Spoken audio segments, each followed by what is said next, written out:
Welcome to Technovation. I'm your host, Peter High. Today, I'm pleased to welcome Colleen Berube, the Chief Information Officer and Senior Vice President of Operations of Zendesk, to the broadcast.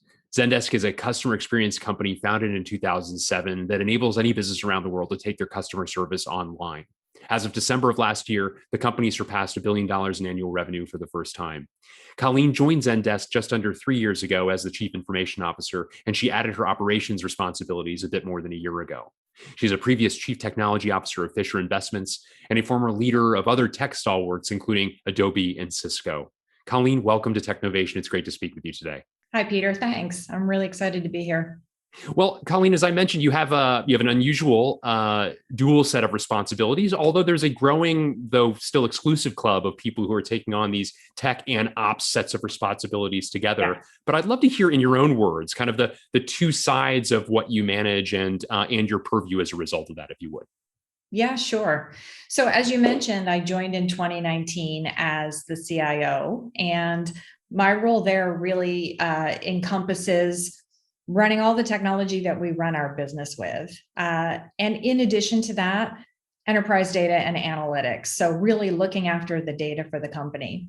And then last year, my role expanded to take on this team that we call enterprise operations. And that really includes on the surface, it might seem like a mishmash of things, but it's actually we lead the process to help guide setting the OKRs for the company, making sure we know we attach to the overall objectives we have as a company, how we're going to get there, developing the company roadmap to support that, and then a number of things that really help us execute against that. The program managers that lead those initiatives, the business process experts, the change management folks to make sure it's all successful. And then we also run the review processes for the company to kind of capture during the year, are we performing the way we expected? Are we achieving the results we hope to, and feeding that back into the overall cycle? And what's interesting about this for me is, as a technology leader, you often have your hands on the technology, and sometimes you have your hands on the data. Sometimes you have a component or all of the data and analytics. But to have the possibility to affect the technology, the data, and the process, to me is super exciting, and really bringing these together to unleash new possibilities.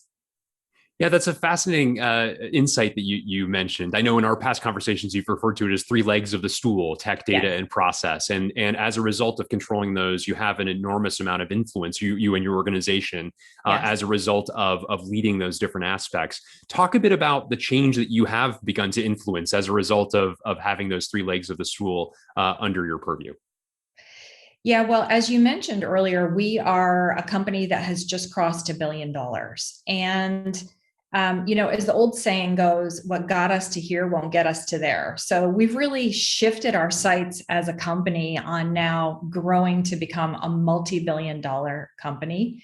We've declared that by 2025, we want to be $3 billion. And so it really causes us to rethink, what is it going to take for us to scale at that level? So as you can imagine, we're very focused on how do we take out of the system, and I use that as the big S word, right? How do we take out some of the more bespoke work that we do, make it more of a machine in places where it makes sense to do that so that we can scale at the level that we need to. And you find these in places that, are not atypical for other companies growing fast, looking at our order to cash processes or our hiring processes, all of those things that you just did whatever you had to do to get it done in earlier days. Now we have to be able to do it in a whole different way. And you've worked for larger organizations, so in many ways, an advantage that Zendesk has is you've already operated at the scale that this organization is going to. You know what good looks like at $10 billion, not just at $1 billion. And so I like to tell people I know what it looks like when people made that transition well and when they didn't. That's a great point, and I'd love to get some, at least a top line diagnosis as to what the differentiating factors are. How do you, for example, make sure that as you're adding processes, it doesn't feel like you're simply adding bureaucracy, as some people in it's still a relatively young organization that has been fast moving and entrepreneurial, sometimes there's that conflict of, Yes. look, as we reach this size and scale, we need to introduce new practices. And some naysayers may say, whoa, this starts to feel a little bit like red tape. How do you get that balance right? I think it's always a delicate balance. And part of the challenge is, of course, on the one hand, you want to bring in skills and talent from companies that know what scale looks like. And on the flip side of that, as you mentioned, the risk is you can introduce too much process. You can make it too bureaucratic. So we really focus on how do we keep it as light touch as possible. And the phrase that I like to use is, how do we add just enough process to make it go faster, right? So we really just try to live true to that and not overburden things with complexity, but keep things simple, even internally. And of course, this is a mantra for Zendesk in general. This is how we think about the product that we deliver to the market, but also how we think about running our business internally. I'd say in many ways, it's a cultural thing at Zendesk. And so, examples are, I'll share one, which is we're just coming to the point where we start thinking more purposefully about new initiatives that we kick off in the company. And we've created this really lightweight value model where we get them simply to write down, what is it we're going to do? What will it take to get it done? And what will we get for it? We don't do ROI or big, deep spreadsheets, because you've seen that before, we all have. But we're really just trying to slowly turn the dial on getting people more attentive to, if we're going to make an investment of resources and dollars, there needs to be a benefit that we can see. And how will we know if we see it? And that's proving pretty effective, because when you start asking those questions, of course, the benefit is really in asking the questions, because then you have people stop and look at, have they really thought through what's involved and how will we know what we get? Yeah. Customer experience has become such a powerful lever that's still like your dual set of responsibilities is still the domain of an elite set of chief information officers, digital technology officers of influencing. And yours is a company that focuses on this area by enabling businesses around the world to take their customer service online, thinking about things in really different ways. I'd be curious about, especially in an organization that focuses on this, the role that you and your team plays in enhancing customer experience. Yeah, thanks. Because this is one of my favorite topics. But, first of all, we're in a world now where the key lever for companies in terms of staying relevant or becoming relevant is their focus on customer experience. The world has changed to the point where every single one of us, almost every day, has a new experience that changes our expectations and our paradigm around how companies should treat us and what our engagement with them should feel like. And because of that, and to do that well, I guess is a better way to say it, to do that well, companies really need to focus on it across the entire enterprise. It's not enough for just marketing to think about it or customer service to think about it. And so the success criteria really is how do you put the customer at the center of your business? And of course, as a customer experience company, this is really important for us. And I think that the vantage point that the CIO has is unique among the leaders in the C-suite. They work with every part of the organization, and often their role is to connect them together and to create new possibilities together. And this is exactly what a customer-centric organization requires. So, we look at opportunities to drive more conversations that look at things from a customer perspective. When we hear of different things going on in the organization that could be better connected from a customer lens, bringing that to the table. And And even in, the operational side of my job, how do we drive looking at our business more from that outside in perspective? I think it's a tremendous opportunity for CIOs to have an impact. The other element, of course, is CIOs often have their hands on the data. One of the stories I love to tell in my past is of a marketing leader that was telling everybody that they were going to build a 360-degree view of the customer. And I had to point out to them that you can't, because you only have 120 degrees of the data. And CIOs really often have access to that 360 degree, even if it's not, even if they don't quite have the solution yet, they have the data and they have the possibility of putting it together. Very interesting.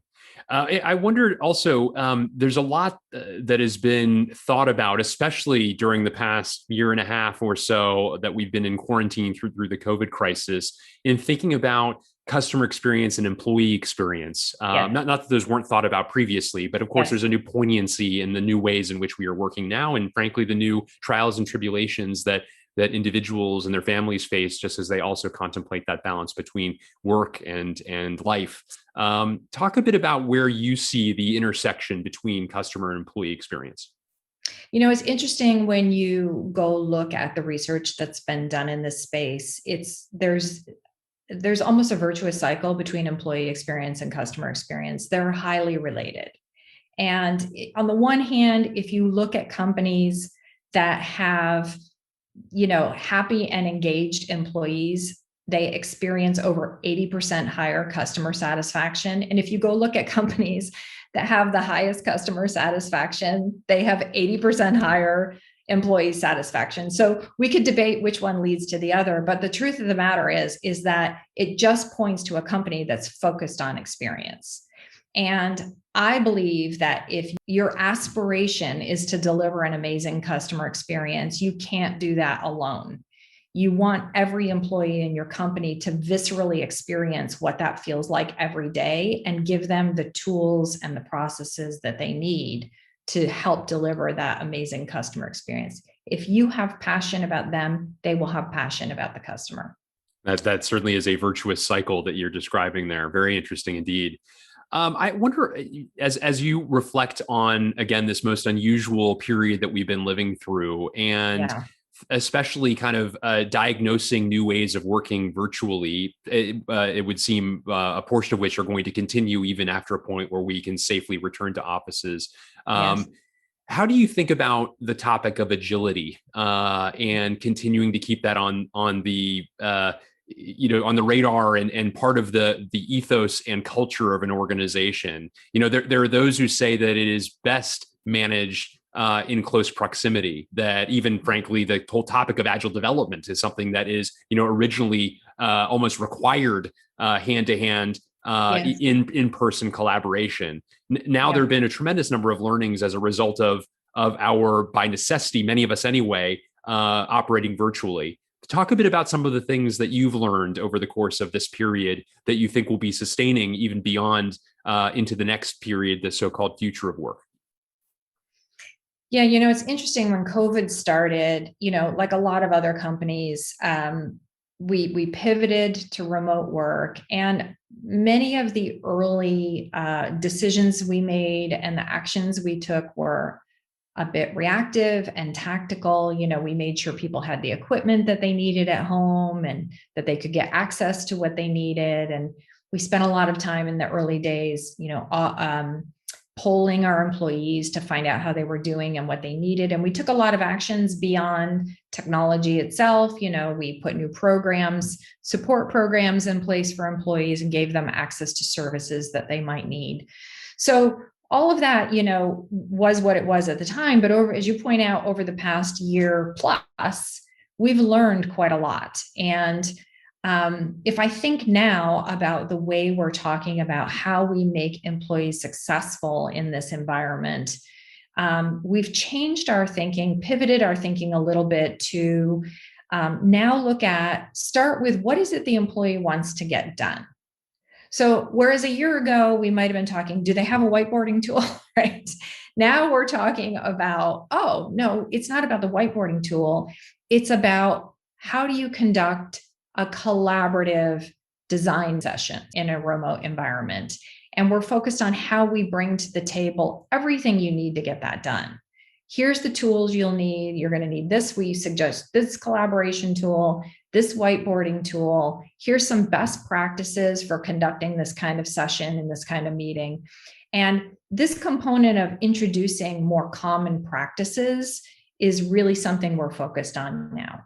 Really simple things that you don't need to necessarily do when you're all physically together. Did we have a good agenda for the meeting? Do people know why they're coming into the meeting? Are we more scrutinous about who needs to be there and who doesn't need to be there? And if they're not there, do we do a good job of either sending them the recording afterwards or sending the minutes and actions afterwards? So this, again, kind of this more holistic view across the technology, the process, and the practices is really something we're focused on that I think has changed over that time. And I think from a leadership perspective, it requires you to be more purposeful. It requires you to think more carefully about what you're about to do, what people need to know. And of course, at the end of the day, this is all goodness because this is improving our craft as leaders and having to do it in a better fashion. I think as you bring these norms into the organization, back to your original question about agility, I mean, at the end of the day, of course, we could talk about agile development, which is one thing, but holistically, the concept of agility is making sure you have the resilience and you have the room to pivot when you need to. Something changes. How quickly do you identify that it's changed? And how quickly can everybody tack to that new place? And I think this approach of kind of creating these just a bit of lightweight common practices and having that mindset of being willing to tack when we see that something's changed is, in my mind, what really forms agility. That's great. Thank you for that overview. I wanted to also ask you, Colleen, you are a part of a growing club, sorority, if you will, of women leaders in technology. Yes. And it certainly has been good to see a growing number of chief information officers and other personas at the chief level who are women. And I wonder if you could reflect for a moment on sort of where things are currently and pathways to continued progress in this vein. What are some reflections that you have on the topic? I'll share with you just anecdotally. I started doing this about 10 years ago, just almost as an accident. I would go to sessions where it was for CIOs or be in meetings with executives. And I just started counting how many people are in the room and how many women are here. And I didn't count the women that were running around organizing the session, just the executive women. And I want to tell you, for 10 years, anecdotally, it's been pretty consistent. It's between 10 and 15% of the room. So I haven't seen it increase dramatically, but I do see what you see is that we're starting to see more women rise up in the field. I think that obviously that's great to see and important to see. And I think the talent that we can bring to the table and the extra dimension of how women lead can make an important difference. I think it's important for all of us to coach and mentor and encourage women to participate in the field. Obviously, to make room for them as they move through the normal things that happen in life, having children and so forth. And we've just got to change our thinking a little bit so that we can encourage this growth. Yeah, important thoughts there. I appreciate you sharing those, Colleen. I wanted to conclude with sort of some thoughts about trends as you look to the future. What are some trends that particularly excite you? What are some of the things that are making their way onto your roadmap? Yeah, it comes back to me to the customer experience space. I love keeping an eye on new things that are happening. And of course, through COVID, this has been a dramatic accelerator in digital for a lot of companies. And what I think is interesting about it is it's really like forced companies to get to the understanding of what's possible. If you think about, for example, one example I like to use, which at this point actually is almost a year old, but I love this example, is reordering my contact lenses and learning that I could do my eye exam on my mobile phone.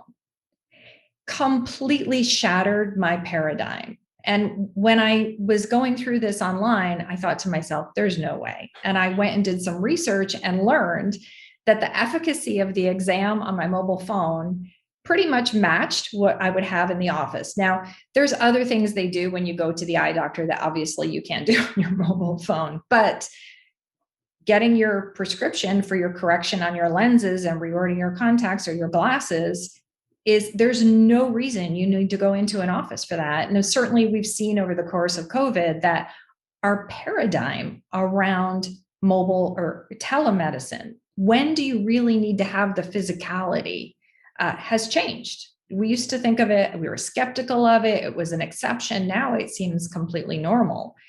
And our expectations change so fast in this new world. So for me, I keep an eye on this. I love watching what changes. You go into a restaurant now and they don't hand you a menu. They give you a QR code so that you can look at it on your mobile phone. It's everything to create that contactless environment. Now, I don't think we all want to live in a contactless world, right? But it's sort of forced us to interrogate where's the bottom of the barrel on this. What are the things that truly require that physical interaction? And I think it gives companies the possibility of now thinking more carefully about, when do I want to create interaction? And what is the purpose of that interaction? Whereas before, if you went back 2 years ago, we were all jumping on planes and getting together for conferences and going to meetings just because that's what you did. And I predict that we'll be much more purposeful about those human interactions that we have been in the past. Well, that certainly makes a lot of sense. Well, Colleen Berube, thank you so much for taking time with me today and sharing a bit about your perspectives, your learnings from the past year. It's been a really great conversation. Thanks, Peter. I enjoyed it.